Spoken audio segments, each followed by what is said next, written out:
police enforce the laws and have jurisdiction over citizens in many different levels in the United States. But what about service members in the United States military? Civilian police still have authority over them, but the military has their own version of police, the military police. In fact, every single branch of the United States military, except the Space Force, has their own form of military police. The beauty about military police is that you can take two service members from different branches, or hell, even the same branch, and you're likely to find that they have had two entirely different careers and experiences. And you're about to see just how much variety there is in this career field. With that said, what makes military police different from each of the branches? What opportunities do each of the military police jobs have? And what exactly is their purpose? We're going to answer all those questions for you, and much more. What's up everyone? I'm Veteran Vinny, the voice behind General Discharge. Join us as we take a deep dive into the various military police jobs in the United States. This is United States Military Police.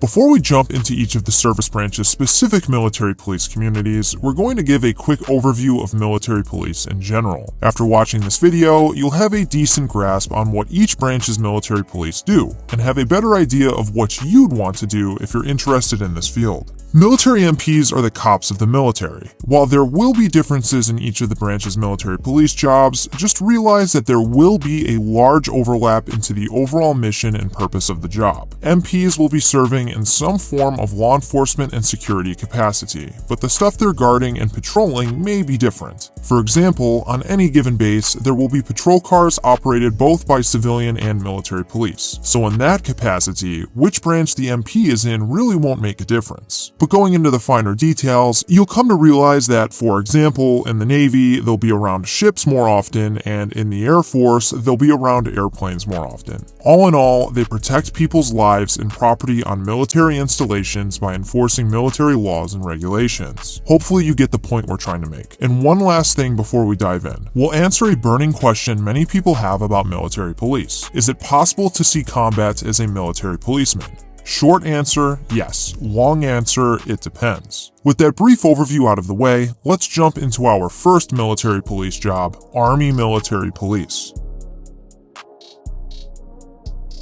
The US Army calls their military police, military police. As a whole, they are known as the Military Police Corps. There are 6 different career fields that you can find here. There's a 31 Alpha Military Police Officer, 311 Alpha Criminal Investigations Warrant Officer, 31 Bravo Military Police, 31 Delta Criminal Investigations Special Agent, 31 Echo Corrections Detention Specialist, and a 31 Kilo Military Police Working Dog Handler. But what you won't find in the Army's military police is a job that can protect you from the data brokers who are making a fortune selling your personal information to robocallers, spammers, and other shady individuals on the internet. That's where Aura comes in, today's sponsor. Aura can identify data brokers exposing your info and submit opt-out requests on your behalf. Brokers are legally required to remove your info if you ask them to, but they make it super hard to do. Aura makes it as easy as 1, 2, 3 and handles it all for you. Plus, Aura is super easy to set up and comes with a bunch of cool features like antivirus, VPN, password management, identity theft insurance, and much more, which can all protect you and your family from online threats you can't see. If you use our link aura.com/generaldischarge, you get a 2-week risk-free trial where you'll be able to find out who's been leaking your information and start protecting yourself in minutes. If you're a fan of the disguised voice and face, then join the team and start protecting yourself too. Don't let people continue to exploit and profit off your private information. Again, that's aura.com/generaldischarge for your 2-week risk-free trial. Links in the description or pinned comment below, or you can scan the QR code on screen. Now back to the video. Because of the fact that the Army is the largest branch of the US military, along with it being a ground-based warfare branch, MPs will naturally have more opportunities to work in combative and hostile environments. They are utilized in direct combat and during peacetime. They can be scanning IDs at the gate on a military installation stateside or abroad, patrolling in a cop car on base, responding to emergency calls, supervising military prisoners. You get the deal. But there are also unique opportunities for them, such as conducting mounted and dismounted patrols, response force operations, area damage control, routes reconnaissance, cordon and search operations, critical site security, and convoy and personnel escorts. They can also work with canines, go to Army Airborne Jump School, Air Assault School, Ranger School, and much more. As members of the Army, they have a few unique teams that they can serve in, such as the Special Reaction Team, or SRT, which operates like a police SWAT team. Select Army MPs who go through a specialized training course will be able to serve on the SRT and be able to respond to higher threat emergencies on base or their area of responsibility. There's also the Protective Services Battalion, which is a military police unit responsible for the protection of high-level Army personnel. Think of them like the Secret Service for the Secretary of Defense and Army Chief of Staff. And there's also drug suppression teams, which combat and investigate drugs. Some Army MPs have the opportunity to attend the Military Police Investigator course, which provides a basic foundation to conducting investigations, which is pretty cool. To end this section off, the training a soldier must go through to become a military policeman consists of 20 weeks of one station unit training, or OSUT, which mixes basic training and military police training into one course. With Army's military police covered, let's move on to Navy military police. The Navy's military police are known as Master-at-Arms, or MAs for short. Unlike what you just saw with the Army, an MA in the Navy is technically considered one job title, no matter what their specialty is. The Navy doesn't have MOSs, it has rates. And since MA is a singular rate, any of their specialties are known as an NEC, or Navy Enlisted Classification. MAs can serve in multiple functions, meaning that if someone wants to be a dog handler, they can't be guaranteed that because it's a specialty, not its own job. While a Navy MA's job is undoubtedly going to be maritime focused, because they're in the Navy after all, it's interesting to note that a decent amount of them never wind up touching a ship. However, there are still billets for them on ships, and they serve their function afloat if anyone acts a fool out at sea and needs to be charged or locked up. That's right, there are brigs on ships, and the MAs are in charge of watching whoever is in them. Aside from ships, Navy MAs can guard prisoners, do patrols, work with canines, assist NCIS, work in waterborne security, conduct limited investigations, guard nuclear missiles with the PRP program, and much more. A super cool yet rare opportunity for MAs is that they can also work with Naval Special Warfare as soft support, being attached to SEAL Teams and DevGRU, also known as SEAL Team 6. Although an MA can be deployed overseas, because of the nature of the Navy, they will most likely never be a boots-on-ground asset. Plus, a lot of Navy MAs are stationed in the US, and some of them never even deploy. The higher rank they get, the more administrative their role will be in their command. Training opportunities will be highly dependent on the command an MA is sent to, but a unique course that they can attend is the Air Force Phoenix Raven course. But we'll cover what those are in the Air Force section. The Navy A School training a sailor must go through to become a Master-at-Arms is 9 weeks long at Lackland Air Force Base, Texas, but that may change. A former Navy Master-at-Arms that you may have heard of is Austin Alexander. Some of his older videos have him discussing what his life was like as a Navy MA. We'll leave a link to his channel in the description below for you if you're interested in learning more. With the Navy's military police covered, let's move on to the Marine Corps military police.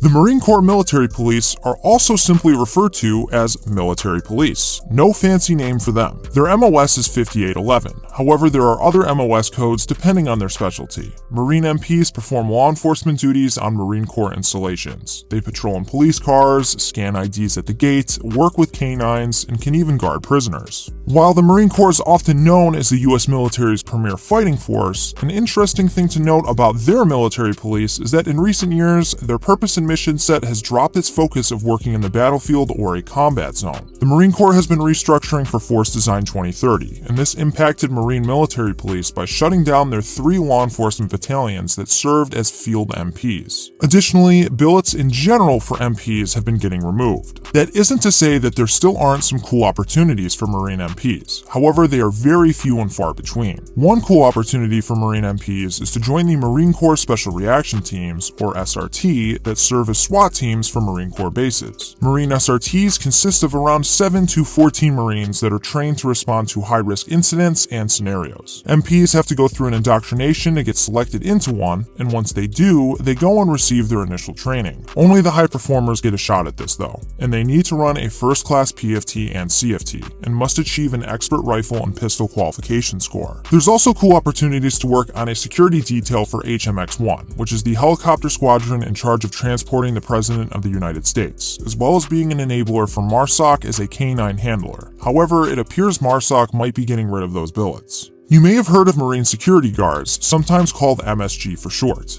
Do not confuse these with MPs. While they perform security details, MSG is open to all MOSs in the Marines and is a secondary MOS. Marines typically serve 3 years in this billet and go back to their primary MOS afterwards. This also applies to Marine CID agents, which are active duty Marines that perform investigative functions. While MPs can lateral move to CID, it is also open to any MOS. And on a final note for Marine MPs, Marine MP School is located at Fort Leonard Wood, Missouri, and is 20 weeks in length, for both officer and enlisted. What's important to note here though, is that those who enlist under an MP contract will have a 50-50 shot at either being placed as a Marine MP or one that works in corrections at a military prison, meaning there's no 100% guarantee that they can work as traditional military policemen. With Marine Corps military police covered, let's move on to Air Force military police.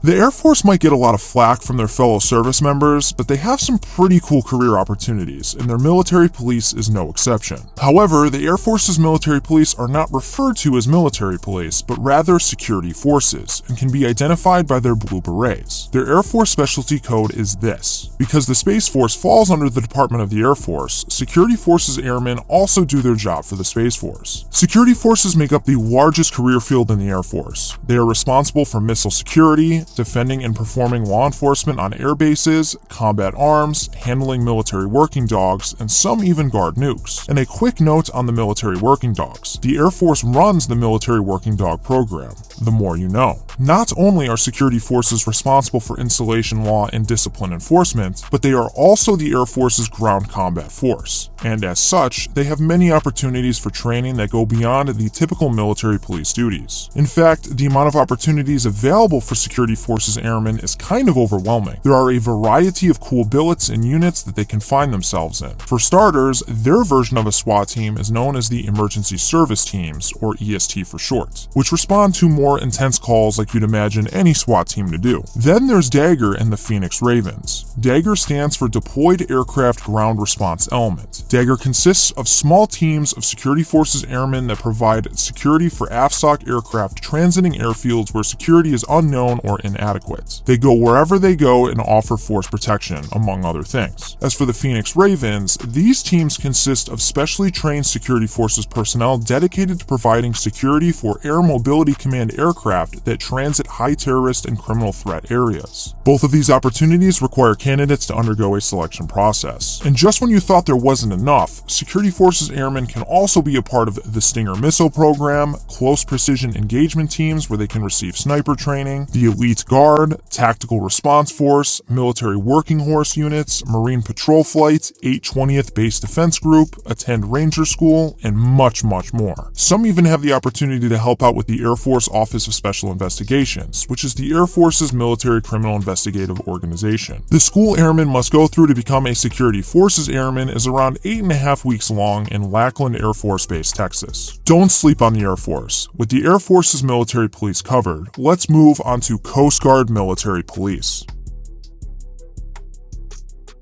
The Coast Guard is a very unique branch of the U.S. military. Because it falls under the Department of Homeland Security, and only under the Department of the Navy in times of war, the way the branch works is a little different than you'd expect, and the way their military police works is a direct consequence of that. Coast Guard military police are referred to as Maritime Enforcement Specialists, or MEs for short. But here's the thing, there is a federal statute that authorized the Coast Guard to enforce U.S. federal laws, giving law enforcement powers to all Coast Guard commissioned officers, warrant officers, and petty officers. So this means that it's not just Coast Guard military police that have these sorts of duties, responsibilities, and powers. It's pretty much everyone.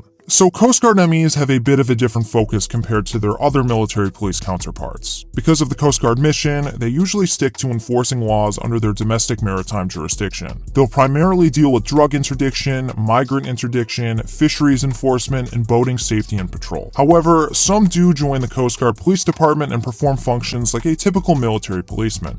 But maritime enforcement specialists have a lot of opportunities to serve in more than just a traditional law enforcement capacity. They can get into what we'd consider Coast Guard Special Operations, which consists of maritime security response teams, maritime safety and security teams, tactical law enforcement teams, port security units, and the National Strike Force. Coast Guard MEs receive their initial training at a 10-week course in Charleston, South Carolina, with instruction in maritime law enforcement, force protection, weapons, and coastal security operations. But for those interested in joining this career field, keep in mind that you may have to join the Coast Guard and serve for a couple of years before a slot opens up for ME, as it is a highly sought-after rate. And that just about covers the military police jobs of the US military. Again, big picture, they all pretty much do the same thing. But if you look into the finer details and the down and dirty, you'll notice they are very similar but quite different. Which branch someone joins will have a big influence on the opportunities they have. But how does the US military solve crimes? Military police might enforce the law, but not many of them investigate crimes to solve them. That's where the military criminal investigative organizations come in, like NCIS, CID, and the like. Lucky for you, we have a video that goes over each of these military law enforcement agencies. Scan the QR code on screen or go to the link in the description below to go watch it. Well, that is the down and dirty of the United States military police jobs in every branch. If you learned something from this video, make sure to give us a like and subscribe to our channel. As always, thank you for watching. Do you even want to be here? All your friends are subscribing to General Discharge, and you don't even want to be here.